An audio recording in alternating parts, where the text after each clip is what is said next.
क्या आपने कभी सोचा है कि अनंत चतुर्दशी का पर्व केवल गणेश जी के विसर्जन का दिन ही नहीं, बल्कि भगवान विष्णु के अनंत स्वरूप की पूजा का भी विशेष अवसर है। ये वही दिन है जब लोग अपने हाथों में 14 गांठ वाला सूत्र बांधते हैं। लेकिन क्या आपने सोचा है कि इन 14 गांठों का रहस्य क्या है? इसका संबंध महाभारत से लेकर बाबा नीम करोली तक क्यों बताया जाता है? आइए हम आपको बताते हैं। हिंदू पंचांग के अनुसार भाद्रपद महीने के शुक्ल पक्ष की चतुर्दशी तिथि की शुरुआत 6 सितंबर को देर रात 3:12 पर होगी। वहीं इसका समापन 7 सितंबर को देर रात 1:41 पर होगा। उदया तिथि को देखते हुए इस साल 6 सितंबर को अनंत चतुर्दशी मनाई जाएगी। इस अवधि में भक्त विधि पूर्वक पूजा अर्चना करेंगे। यही नहीं, इस दिन 10 दिन चलने वाले गणेशोत्सव का समापन होगा और गणपति बप्पा का विसर्जन किया जाएगा। यानी एक और हम श्री हरि विष्णु के अनंत रूप की पूजा करेंगे, दूसरी ओर बप्पा को भावुक विदाई देंगे। परंपरा कहती है कि गणेश जी को विदा करने से पहले भगवान अनंत यानी भगवान विष्णु की पूजा अवश्य करनी चाहिए। यह पूजा सिर्फ एक विधि नहीं, बल्कि एक वचन है कि जैसे विष्णु जी संपूर्ण सृष्टि के पालनहार हैं, वैसे ही गणेश जी हर वर्ष फिर लौटकर हमारे आंगन को मंगलमय करते हैं। इसलिए विसर्जन से पहले गणपति बप्पा की विधिवत पूजा करके उन्हें मोदक और फल का भोग लगाएं। साथ ही भगवान अनंत को भी नैवेद्य अर्पित करें। इसके बाद गणपति महाराज की आरती उतारकर उनसे विनम्र भाव से विदाई मांगे। पूजा पूरी होने के बाद मूर्ति को आदरपूर्वक चौकी पर रखें। चौकी को गंगा जल से शुद्ध करें और गुलाबी वस्त्र बिछाएं। प्रतिमा के साथ फल, फूल, वस्त्र और मोदक की पोटली अवश्य रखें। परंपरा है कि एक पोटली में थोड़ा चावल, गेहूं, 5 मेवे और सिक्के डालकर भी प्रतिमा के पास रखा जाता है। यह समृद्धि और मंगल कामना का प्रतीक है। जब बप्पा को घर से बाहर ले जाएं, तो पहले उन्हें पूरे घर में घुमाएं, मानो वे हर कोने को आशीर्वाद दे रहे हैं। दरवाजे से निकलते समय बप्पा का मुख घर की ओर और पीठ बाहर की ओर रखें। यही शुभ माना जाता है। बाजे गाजे के साथ गणपति बप्पा मोरया, अगले बरस तुम जल्दी आ के जयकारों के बीच प्रतिमा को विसर्जन स्थल तक ले जाया जाता है। अंतिम बार आरती की जाती है, बप्पा से अपने मन की प्रार्थना की जाती है और उन्हें बहते जल में प्रवाहित किया जाता है। यह क्षण सिर्फ विदाई का नहीं है, बल्कि एक गहरा भाव है कि गणपति महाराज हमारे जीवन से सारे विघ्न हरकर अब अनंत लोक की ओर लौट रहे हैं। लेकिन अगले वर्ष फिर हमारे जीवन में मंगल लेकर आएंगे।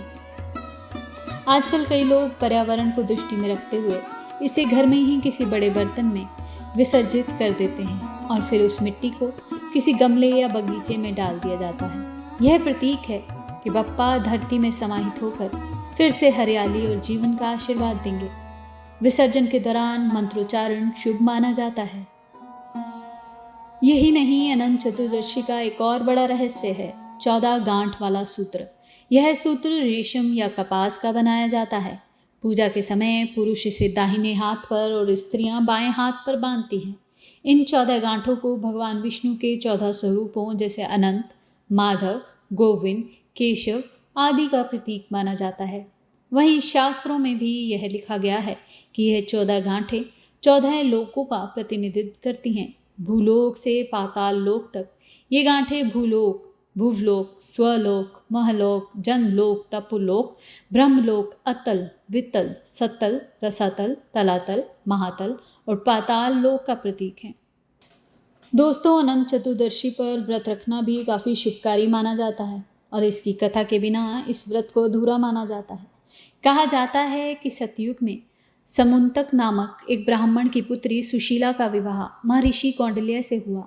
विवाह के बाद जब वे यात्रा कर रहे थे तो सुशीला ने देखा कि कई स्त्रियां अनंत चतुर्दशी का व्रत कर रही हैं। उसने भी श्रद्धा से यह व्रत किया, अनंत सूत्र अपने हाथ पर बांधा। इसके फलस्वरूप उसके जीवन में सुख समृद्धि आ गई।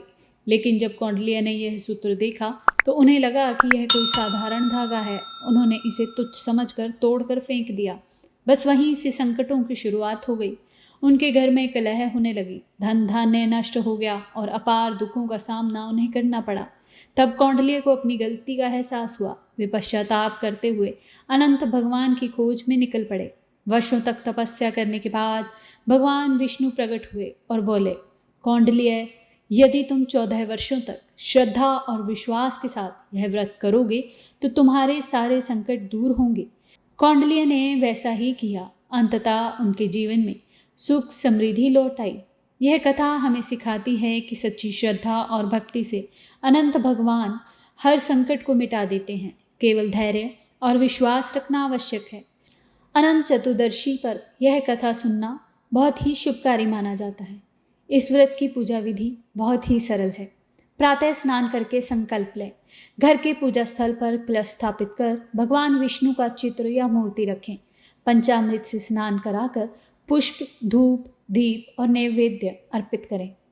उसके बाद 14 गांठ वाला सूत्र शुद्ध करके बांधें और ओम अनंताय नमः मंत्र का जाप करें। व्रत कथा सुनने के बाद दिन भर उपवास रखें और संध्या के समय फलाहार करें। गणपति जी के विसर्जन को लेकर कुछ अन्य मान्यताएं भी प्रचलित हैं, जिनमें से एक महाभारत से जुड़ी है। प्राचीन मान्यता के अनुसार महाभारत जैसे महान ग्रंथ की रचना महर्षि वेद व्यास जी ने की थी, लेकिन इसे लिपिबद्ध करने का कार्य भगवान गणेश ने किया। कथा है कि जब व्यास जी ने गणेश जी से आग्रह किया कि कृपया महाभारत ग्रंथ लिखें, तो गणेश जी ने शर्त रखी कि व्यास जी बिना रुके लगातार बोलते रहेंगे। इसके उत्तर में व्यास जी ने भी एक शर्त रख दी कि गणेश हर श्लोक को समझकर ही लिखेंगे। यही संतुलन इस दिव्य कार्य का आधार बना। व्यास जटिल और गूढ़ श्लोक कहते ताकि उन्हें आगे सोचने का समय मिल सके, और गणेश जी उन्हें गहराई से समझकर लिखते जाते। दिन रात निरंतर लेखन चलता रहा। कहा जाता है कि यह लेखन लगभग 10 दिन तक चला। इस दौरान गणेश जी ने थकान की परवाह किए बिना लगातार कार्य किया। जब व्यास जी ने अंततः उन्हें छुआ तो पाया कि गणेश जी का शरीर तप रहा था, मानो अग्नि की ज्वाला हो। उनकी देह में इतना ताप भर गया था कि वे थकान से चूर हो चुके थे। व्यास जी तुरंत पास ही के एक पवित्र सरोवर तक उन्हें ले गए और उन्हें स्नान करवाया। जल में डूबते ही उनके शरीर की तपिश शांत हो गई।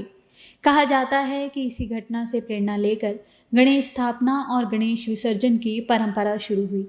मूर्तियों का विसर्जन जल में करने का अर्थ यह माना गया है कि जैसे व्यास जी ने जल से गणेश जी की शीतलता दी थी, वैसे ही विसर्जन से गणपति महाराज को विश्राम और तृप्ति मिलती है। महाभारत लिखते समय गणेश जी ने न केवल अपनी बुद्धि ही नहीं बल्कि अपनी सहनशीलता और परिश्रम की भी पराकाष्ठा दिखाई। कलम टूटने पर उन्होंने अपनी दांत को ही लेखनी बना लिया। लगातार श्रम से उनका शरीर तप्त हुआ और इस शीतल जल ने उन्हें शीतलता प्रदान दी। इसी के बाद उन्हें एक दंत हुआ भी माना जाता है। अनंत चतुर्दशी के साथ नीम करोली बाबा का भी एक संबंध माना जाता है। जी हाँ, नीम करोली बाबा का जीवन अद्भुत चमत्कारों और भक्ति से भरा था। उनका महाप्रयाण 11 सितंबर 1973 को वृंदावन में हुआ और संयोग से वह दिन अनंत चतुर्दशी का था। यह वही तिथि है जब भगवान विष्णु के अनंत स्वरूप की पूजा होती है और गणेश जी की मूर्तियों का विसर्जन भी किया जाता है। इसी कारण आज भी उनके अनुयायी इस दिन को विशेष श्रद्धा और भक्ति के साथ मनाते हैं। यह पर्व केवल गणपति विसर्जन का ही नहीं है, बल्कि बाबा की स्मृति और उनके उपदेशों को याद करके उस दिन को बहुत ही महत्वपूर्ण बनाता है। गणेश चतुर्दशी का एक और विशेष महत्व है, जो कि गणेश विसर्जन से जुड़ा है। 10 दिनों तक घर घर में विराजमान गणपति बप्पा इस दिन जल में विसर्जित किए जाते हैं। मान्यता है कि बप्पा अपने भक्तों के सभी दुख हर कर अगले वर्ष फिर से आने का वचन देकर विदा लेते हैं। यही कारण है कि यह दिन भक्तों के लिए भावनाओं से भरा होता है। इस दिन का महाभारत से भी संबंध माना जाता है। ऐसा माना जाता है कि युधिष्ठिर ने अपने दुखों से दुखी होकर श्री कृष्ण से एक उपाय मांगा था और श्री कृष्ण ने उन्हें अनंत चतुर्दशी का व्रत करने के लिए कहा था, जिसके बाद उन्हें महाभारत में विजय तो प्राप्त हुई ही, साथ ही अपना राजपाट भी मिला। तो दोस्तों, अब आपने जाना कि अनंत चतुर्दशी केवल एक पर्व नहीं बल्कि जीवन को संकटों से मुक्त करने और सुख समृद्धि की राह दिखाने वाला उत्सव है। यह दिन हमें भगवान विष्णु के अनंत शक्ति की याद दिलाता है, साथ ही बप्पा की विदाई का संदेश भी देता है। अब मैं आपसे सवाल पूछना चाहती हूँ, क्या आपने कभी अनंत सूत्र बांधा है? और गणपति बप्पा के विसर्जन के समय आपका मन कैसा हो जाता है? कमेंट में ज़रूर लिखिए। यदि आपको इस तरह की वीडियोस पसंद आ रही हैं तो हमें बताइएगा ज़रूर, और यदि इससे आपको कुछ अच्छी जानकारी मिली हो तो इसे आगे शेयर कीजिएगा। गणपति बप्पा मोरया।